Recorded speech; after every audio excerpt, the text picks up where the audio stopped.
नमस्कार दोस्तों, स्वागत है आपका एक बार फिर से हमारे YouTube channel explore academy HP पे। तो आज की जो वीडियो रहेगी वो बायोलॉजी की रहेगी और इसमें हम एमसीक्यूज डिस्कस करेंगे। डिटेल्ड वीडियो फुल एक्सप्लेनेशन के साथ हम वन बाय वन क्वेश्चंस देखेंगे और ये आपके आने वाले एचपी टैट मेडिकल 2025 के लिए बहुत ज़्यादा हेल्पफुल होंगे। तो चलिए शुरू करते हैं हमारे आज के एमसीक्यूज। सो फर्स्ट क्वेश्चन है, name the animal cell which changes its shape. तो जो एनिमल में सेल्स प्रेजेंट होते हैं, तो ऐसा कौन सा सेल है जो अपनी शेप को चेंज कर लेता है। तो ऑप्शन है, ऑप्शन 1 है WBC, ऑप्शन 2 है RBC, ऑप्शन 3 है प्लाज्मा एंड ऑप्शन 4 है platelets. So one by one हम देखेंगे कि ब्लड सेल्स में कौन कौन से सेल्स प्रेजेंट होते हैं। सो फर्स्ट है RBCs, जिन्हें इरिथ्रोसाइट्स भी बोला जाता है, रेड ब्लड सेल्स। फिर उसके बाद हैं प्लेटलेट्स, प्लेटलेट्स को बोला जाता है thrombocytes. And WBC, white blood cells, इन्हें बोला जाता है ल्यूकोसाइट्स। ल्यूको का मतलब होता है जिसमें कोई भी कलर प्रेजेंट ना हो, नो कलर। तो इसीलिए ये वर्ड जो है वो वाइट ब्लड सेल्स के लिए बोला जाता है, क्योंकि इनमें कोई भी कलर प्रेजेंट नहीं होता है। एंड इरिथ्रो का मीन होता है रेड, तो रेड ब्लड सेल्स को हम बोलते हैं इरिथ्रोसाइट्स। अब हम शेप्स की बात करेंगे। तो सबसे पहले हम रेड ब्लड सेल की शेप देखेंगे। तो जो आरबीसीज की शेप होती है दैट इज ओवल और राउंड। राउंड होते हैं, स्फेरिकल होते हैं या फिर ओवल की शेप होती है इनकी। और साथ ही बाई कनकेव होते हैं ये RBCs. By concave, Oval and round round shape जो है वो इनकी रहती है। अब हम नेक्स्ट देखेंगे प्लेटलेट्स, जिनको बोला जाता है थ्रोम्बोसाइट्स। अब प्लेटलेट्स जो हैं वो डिस्क शेप के होते हैं, डिस्क की तरह शेप होती है इनकी, और ये ब्लड क्लॉटिंग में हेल्प करते हैं, डिस्क शेप के होते हैं और इन्हें थ्रोम्बोसाइट्स बोला जाता है। नेक्स्ट हम बात करेंगे ल्यूकोसाइट्स यानी कि वाइट ब्लड सेल्स की। तो इसमें जो हैं वो और भी सेल्स प्रेजेंट होते हैं, like basophil, neutrophil, eosinophil, monocytes and lymphocytes. ये सारे इनका अलग अलग फंक्शन होता है। फिलहाल हम बात करेंगे कि वाइट ब्लड सेल्स की जो शेप है यानी ल्यूकोसाइट्स की जो शेप है वो कैसी होती है। So these are of amoeboid shape. Amoeboid shaped, amoeboid का मतलब है कि इनकी शेप जो है वो इरेगुलर होती है। अब जैसे अमीबा जो है वो अपनी शेप चेंज करता रहता है, तो इसी तरह से वाइट ब्लड सेल्स भी इनकी शेप जो है वो इरेगुलर होती है, अमीबॉइड होती है। तो इसी वजह से ये अपनी शेप चेंज कर लेते हैं। सो इस तरह से हमारा ऑप्शन जो है वो बिल्कुल करेक्ट हो जाएगा 1, दैट इज WBC या फिर ल्यूकोसाइट्स। नेक्स्ट क्वेश्चन है, the daughter cell have the same number of chromosomes when a cell divides by. अब human body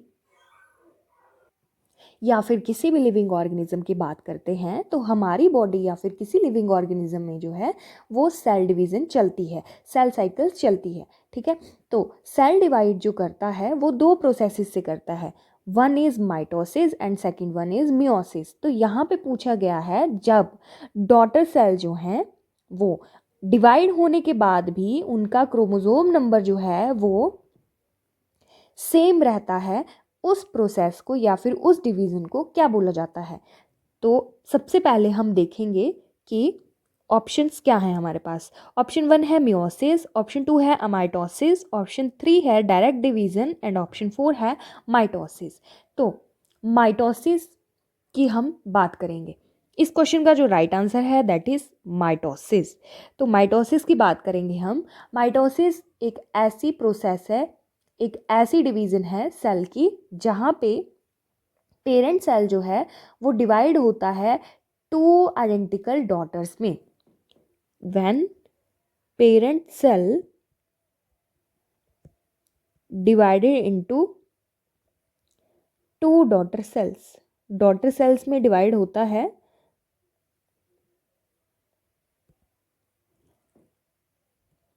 and parent cell और डॉटर सेल का जो क्रोमोसोम नंबर होता है दैट इज सेम, वो सेम ही रहता है। तो इस प्रोसेस को हम बोल देते हैं माइटोसिस।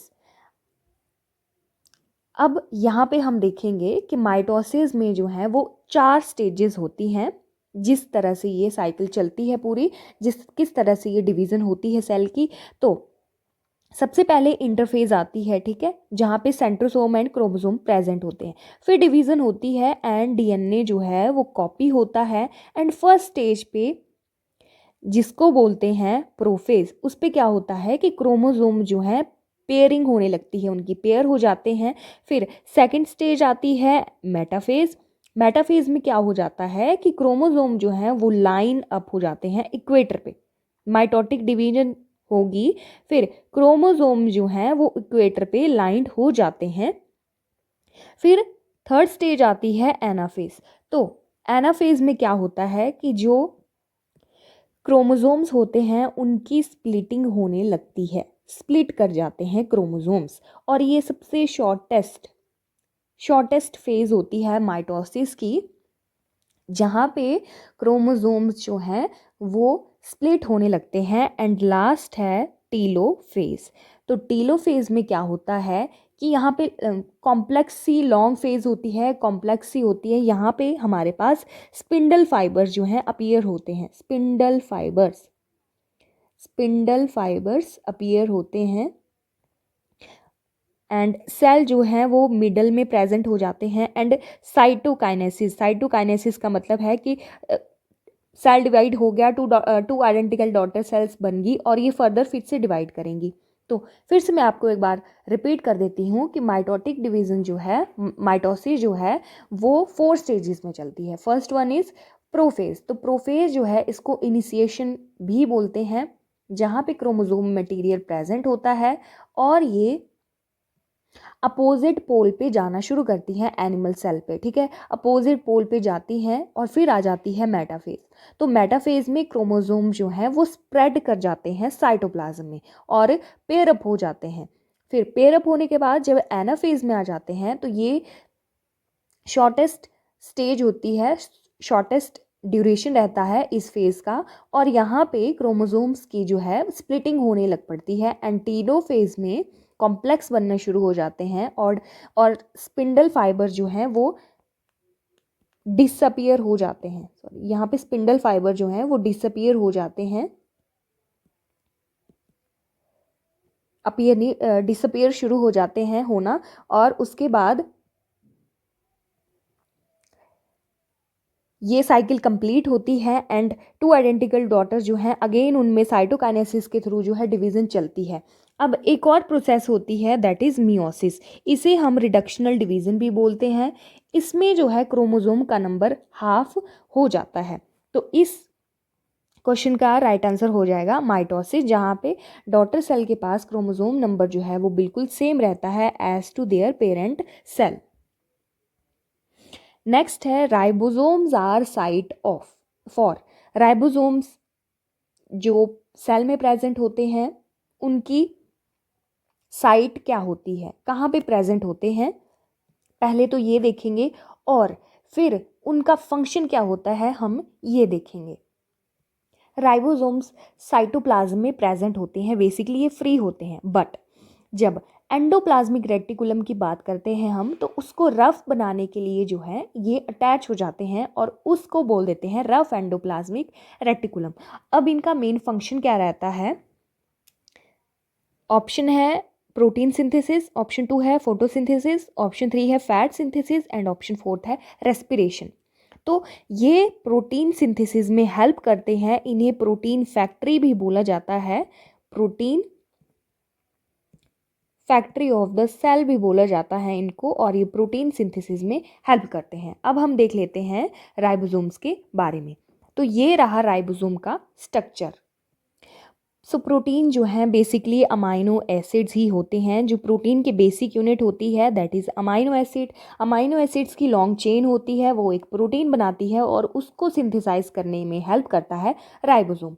अब यहाँ पे जो है वो यूनिट्स, सब यूनिट्स जुड़ी होती हैं, लार्ज सब यूनिट एंड स्मॉल सब यूनिट्स। तो यूकैरियोटिक, यूकैरियोट्स एंड प्रोकैरियोट्स, इनमें जो है वो डिफरेंट डिफरेंट टाइप के राइबोसोम्स प्रेजेंट होते हैं। तो यूकैरियोट्स में जो है वो 80S टाइप के प्रेजेंट होते हैं राइबोसोम्स, एंड प्रोकैरियोट्स में 70S टाइप के प्रेजेंट होते हैं राइबोसोम्स। अब 80S की बात करेंगे हम, जो यूकैरियोट में है, तो इनकी जो सब यूनिट्स होती हैं वो रहती है 60S प्लस 40S, एंड वही 70S जो है इनकी सब यूनिट्स रहती है 50S प्लस 30S। इनकी भी फर्दर सब यूनिट्स है यूकैरियोट्स एंड प्रोकैरियोट्स की। तो इस तरह से जो है वो कंपोजिशन होती है 80S एंड 70S टाइप के राइबोसोम्स की। और भी डिटेल में बता देती हूँ यहाँ पे, जो 70S के टाइप के होते हैं उनमें 60% जो है वो rRNA प्रेजेंट होता है, एंड बाकी 40% जो है दैट इज प्रोटीन, वो प्रोटीन प्रेजेंट होती है। एंड 80S में 40% जो है वो rRNA प्रेजेंट होता है, एंड जो 60% है वो प्रोटीन प्रेजेंट होती है। मीन्स यूकैरियोट्स में जो है वो बिल्कुल अपोजिट होता है प्रोकैरियोट्स के। तो ये था राइबोसोम के बारे में कि ये प्रोटीन सिंथेसिस में हेल्प करता है, जहाँ पे लार्ज और स्मॉल सब यूनिट्स प्रेजेंट होती हैं डिफरेंट एनिमल्स में, जैसे यूकैरियोट्स में 80S एंड प्रोकैरियोट्स में 70S। तो यहाँ पे जो 80S में लार्जेस्ट यूनिट है दैट इज 60 एंड 70s में है 50, और डिफरेंट डिफरेंट कंपोजिशन होती है। 60% RNA और 40% प्रोटीन जो है वो प्रोकैरियोट्स में प्रेजेंट होता है, एंड 80S जो है 80S में 40% RNA एंड 60% प्रोटीन जो है वो यूकैरियोट्स में प्रेजेंट होती है। तो इस क्वेश्चन का राइट आंसर है ऑप्शन नंबर 1। नेक्स्ट है, which juice secreted by the organs in the alimentary canal play an important role in the digestion of fats। So we all know that कि digestion जो है हमारी mouth से ही start होती है with the help of saliva और different enzymes present in our mouth. तो एलिमेंट्री कैनाल जो है वो माउथ से एनस तक चलती है। तो अब यहाँ पे पूछा गया है कि फैट्स की डाइजेशन के लिए किसका रोल रहता है। सो इसमें हेल्प करते हैं bile juice and pancreatic juice. Option third जो है वो बिल्कुल करेक्ट हो जाएगा, bile juice and pancreatic juice. अब यहाँ पे देखेंगे हम डाइजेस्टिव ट्रैक्ट। सबसे पहले ओइसोफेगस जो हमारी फूड पाइप होती है वो आती है, फिर उसके बाद यहाँ पे लीवर मेंशन है, यहाँ पे stomach, pancreas, small intestine, clone, यहाँ पे ये लार्ज इंटेस्टाइन है, यहाँ पे रेक्टम है, लार्ज इंटेस्टाइन ये है, एंड अपेंडिक्स है जो कि लार्ज इंटेस्टाइन के में प्रेजेंट होता है, देन रेक्टम है, एंड लास्ट में एनस है। तो यहाँ पे हम देखेंगे कि bile juice and pancreatic juice है, उन्हें कौन से ऑर्गन सिक्रीट करते हैं। तो बाइल जूस है that is secreted by liver, bile juice is secreted by liver. And bile juice का क्वेश्चन ऐसे भी आ जाता है कि what is the excretory product of liver, तो दैट इज बाइल। तो बाइल जूस जो है वो सिक्रीट करेगा लीवर, और इसमें कोई भी टाइप के एंजाइम्स प्रेजेंट नहीं होते हैं, एंड बाइल जूस जो है वो हेल्प करता है फूड को एल्कलाइन बनाने में और ब्रेक करने में, जो फैट मॉलिक्यूल्स होते हैं उनको ब्रेक डाउन करने में, और फूड को जो है वो एल्कलाइन बनाता है ताकि डाइजेशन जो है वो अच्छे से हो। एंड नेक्स्ट है पैनक्रियाटिक जूस। तो पैनक्रियाज जो है वो सिक्रीट करता है pancreatic juice, pancreatic juice is secreted by the pancreas.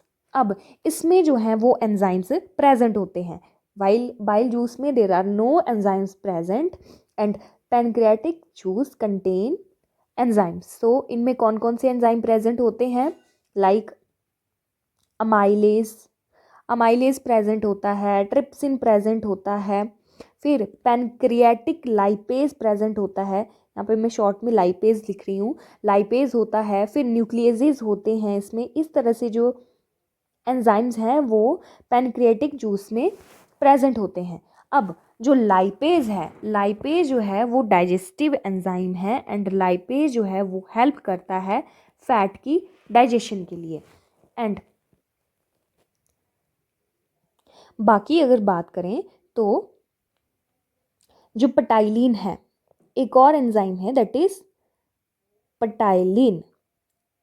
तो पटाइलिन एंजाइम जो है वो एक डाइजेस्टिव एंजाइम है and that enzyme is present in are saliva. Mouth में जो हमारी बक्कल कैविटी होती है वहाँ पे सलाइवा प्रेजेंट होता है, तो उसमें जो एंजाइम प्रेजेंट है दैट इज पटाइलिन और वो एक डाइजेस्टिव एंजाइम है। अब एक और है that is HCl, hydrochloric acid, जो कि नेचुरली प्रोड्यूस करता है ह्यूमन स्टमक में। ठीक है, ह्यूमन स्टमक में जो है वो नेचुरली प्रोड्यूस होता है और ये हेल्पफुल होता है, वेरी वेरी वेरी हेल्पफुल होता है for the digestion of food. तो ये था कुछ डाइजेशन के बारे में। और इस क्वेश्चन का राइट आंसर है कि डाइजेशन ऑफ फैट्स के लिए कौन रिस्पॉन्सिबल होते हैं? Bile juice and pancreatic juice. Bile juice is secreted by liver and pancreatic juice is secreted by pancreas, in which the lipase enzyme is the most important enzyme which is use to digest the fats. Next है which of the following aquatic animals does not have gills. अब aquatic animals कौन से होते हैं? जो कि पानी में रहते हैं। ठीक है, तो गिल्स जो हैं वो रेस्पिरेटरी ऑर्गन्स हैं, जो कि मैक्सिमम जितने भी most of the aquatic organism हैं उनके रेस्पिरेटरी ऑर्गन्स जो हैं वो गिल्स हैं। बट यहाँ से पूछा गया है कि कौन सा ऐसा एनिमल है जिसमें गिल्स के थ्रू जो है वो रेस्पिरेशन नहीं होती है। सो ऑप्शन 1 है ऑक्टोपस, ऑप्शन 2 है स्क्विड, ऑप्शन 3 है क्लोनफिश एंड ऑप्शन 4 है व्हेल। तो इस क्वेश्चन का राइट आंसर है option number 4 that is whale. तो व्हेल में जो है वो लंग्स के थ्रू जो है वो रेस्पिरेशन होती है, क्योंकि इसमें जो है वो गिल्स प्रेजेंट नहीं होते हैं। बाकी octopus, squid, clownfish, tadpole, prawn etcetera जितने भी एनिमल्स हैं, एक्वाटिक एनिमल्स हैं, इसमें गिल्स प्रेजेंट होते हैं। और गिल्स क्या करते हैं? एक्सट्रैक्ट करते हैं, डिजॉल्व करते हैं ऑक्सीजन पानी से और एक्सक्रीट कर देते हैं कार्बन डाइऑक्साइड, और इस तरह से जो है ये रेस्पिरेटरी ऑर्गन होते हैं इन सभी एक्वाटिक एनिमल्स के एक्सेप्ट व्हेल। तो क्योंकि व्हेल में जो है वो ब्रीदिंग ऑर्गन जो है वो लंग्स हैं, तो इस क्वेश्चन का राइट आंसर हो जाएगा व्हेल। नेक्स्ट है which of the following organism breathes from skin. यहाँ पे भी यही पूछा गया है कि ऐसा कौन सा ऑर्गेनिज्म है जो कि स्किन के थ्रू जो है वो ब्रीथ करता है। तो ऑप्शन फर्स्ट है स्नेक, ऑप्शन 2 है अर्थवॉर्म, ऑप्शन 3 है मंकी एंड ऑप्शन 4 है ह्यूमन। तो ह्यूमन, मंकी एंड स्नेक ये जो है वो लंग्स के थ्रू रेस्पायर करते हैं एंड अर्थवॉर्म जो है वो स्किन के थ्रू जो है रेस्पिरेशन करता है। तो इस क्वेश्चन का राइट आंसर हो जाएगा ऑप्शन 2 अर्थवॉर्म। बाकी बात कर लें, अब वेल की हमने बात कर ली कि वेल जो है वो लंग्स के थ्रू रेस्पायर करती है। वहीं हम बात करें अगर स्पाइडर एंड स्कॉर्पियन की, तो स्पाइडर एंड स्कॉर्पियन जो है ये बुक लंग्स प्रेजेंट होते हैं इनमें, इसके थ्रू रेस्पायर करते हैं। वहीं अगर हम बात करें कॉकरोच, तो कॉकरोच का जो रेस्पिरेटरी ऑर्गन है that is trachea. And aquatic animals की हमने बात कर ली गिल्स, तो वो गिल्स के थ्रू करते हैं, जैसे फिश, प्रॉन, टेडपोल, ऑक्टोपस वगैरह हो गए, इनकी बात की हमने, ये गिल्स के थ्रू जो है वो रेस्पायर करते हैं। अब हम देखेंगे फ्रॉग, तो फ्रॉग जो है वो स्किन का भी यूज़ करता है, लंग्स का भी यूज़ करता है एंड बक्कल कैविटी का भी यूज़ करता है, बक्कल कैविटी। एंड जितने भी एम्फीबियंस हैं या फिर मैमल्स हैं, एम्फीबियन, मैमल्स एंड बर्ड्स, तो ये सारे जो हैं वो लंग्स के थ्रू रेस्पायर करते हैं एंड व्हेल जो है वो भी एक मैमल है, तो ये भी लंग्स के थ्रू ही रेस्पायर करती है। तो ये थे कुछ एनिमल्स और उनके रेस्पिरेटरी ऑर्गन, और इस क्वेश्चन का राइट आंसर है अर्थवॉर्म। तो अर्थवॉर्म और एक फ्रॉग आ गया कि ये दोनों जो हैं वो स्किन के थ्रू जो हैं वो रेस्पायर करते हैं। नेक्स्ट है which of the following helps in the blood clotting. जब भी हमें चोट लग जाती है तो ब्लड क्लॉट करने के लिए कौन सा विटामिन हेल्पफुल होता है? तो ऑप्शन 1 है विटामिन ए, ऑप्शन 2 है विटामिन डी, ऑप्शन 3 है विटामिन के एंड ऑप्शन 4 है फोलिक एसिड। सो इस क्वेश्चन का राइट आंसर है option number 3 that is vitamin के। तो विटामिन के जो है वो हेल्प करता है ब्लड क्लॉटिंग में। अगर हम बात करें साइंटिफिक नेम या फिर केमिकल नेम तो विटामिन ए का नेम है रेटिनोल। ये आइस के लिए बहुत हेल्पफुल होता है। एंड विटामिन डी जो है इसे बोला जाता है कैल्सीफिरोल। एंड विटामिन के जो है इसे विटामिन के 1 के 2 ऐसे टाइप्स होते हैं तो उनके अलग अलग नाम हैं। जैसे फाइलोक्विनोन बोला जाता है, फाइलोक्विनोन, विटामिन के 1 एंड मीनाक्विनोन बोला जाता है विटामिन के 2 को। तो ये जो हैं वो हेल्पफुल होते हैं for the clotting of blood. अब वही बात करें विटामिन सी की तो विटामिन सी को बोला जाता है एस्कॉर्बिक एसिड या फिर ABA। एंड विटामिन बी इसे बोला जाता है थायामीन। नेक्स्ट है the flexibility in plants is due to tissue called. So option 1 है पैरेन्काइमा, ऑप्शन 2 है कॉलेनकाइमा, ऑप्शन 3 है स्क्लेरेनकाइमा एंड ऑप्शन 4 है नन ऑफ दिस। सो चलिए देखते हैं टिश्यूज़। तो फर्स्ट है पैरेन्काइमा टिश्यू। ये पैरेन्काइमा टिश्यू का स्ट्रक्चर है। तो पैरेन्काइमा जो है उसका फंक्शन रहता है स्टोरेज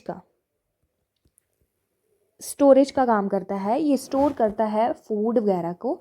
और ये जो है most abundant and common tissue है जो कि प्लांट में प्रेजेंट होता है। और यहाँ पे thin wall living cells present होते हैं। यहाँ पे इनकी जो वॉल होती है दैट इज़ थिन वॉल, आप देख सकते हैं। और ये स्टोरेज का काम करता है।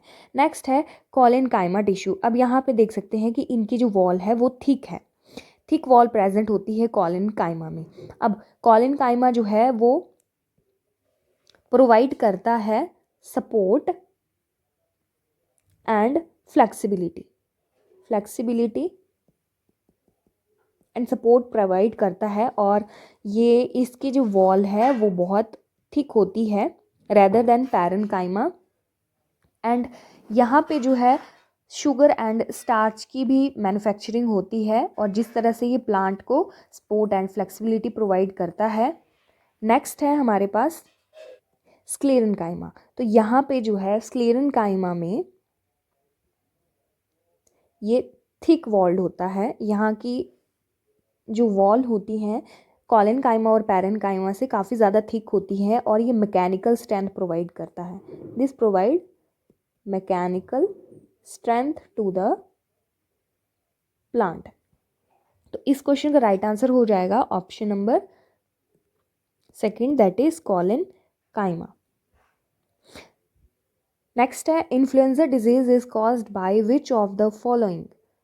ऑप्शन 1 है बैक्टीरिया, ऑप्शन 2 है वायरस एंड ऑप्शन 3 है फंजाई, ऑप्शन 4 है प्रोटोजोन। तो ये वायरस के थ्रू फैलता है। ऑप्शन 2 जो है वो बिल्कुल करेक्ट है और उस वायरस का नाम है इन्फ्लुएंजा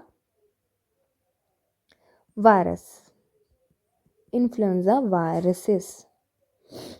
नेक्स्ट है calcium is required in plants in the formation of which of the following. So option 1 है सेल मेम्ब्रेन, ऑप्शन 2 है सेल वॉल, ऑप्शन 3 है क्लोरोफिल एंड ऑप्शन 4 है नन ऑफ द अबव। तो cell wall की formation के लिए जो है वो कैल्शियम ज़रूरी होता है प्लांट्स में। और ये स्ट्रक्चर लेयर जो है वो प्रोवाइड करता है सेल मेम्ब्रेन के आउटसाइड। और ये जो सेल वॉल है वो टफ बन जाती है और फ्लेक्सिबल होती है और कुछ टाइम जो है वो रिजिड भी हो सकती है but cell wall maximum time flexible होती है और ये स्ट्रक्चर प्रोवाइड करती है सेल मेम्ब्रेन को, और इसकी फॉर्मेशन के लिए जो है हमें कैल्शियम की रिक्वायरमेंट होती है प्लांट सेल को। तो इस क्वेश्चन का राइट आंसर हो जाएगा option 2, that is cell wall. So ये थे आज के इम्पॉर्टेंट एमसीक्यूज। आई होप आपको ये क्लियर हुआ हो। सो अगर आपको वीडियो अच्छी लगी हो तो प्लीज़ वीडियो को लाइक करें, शेयर करें एंड हमारे चैनल को सब्सक्राइब करें।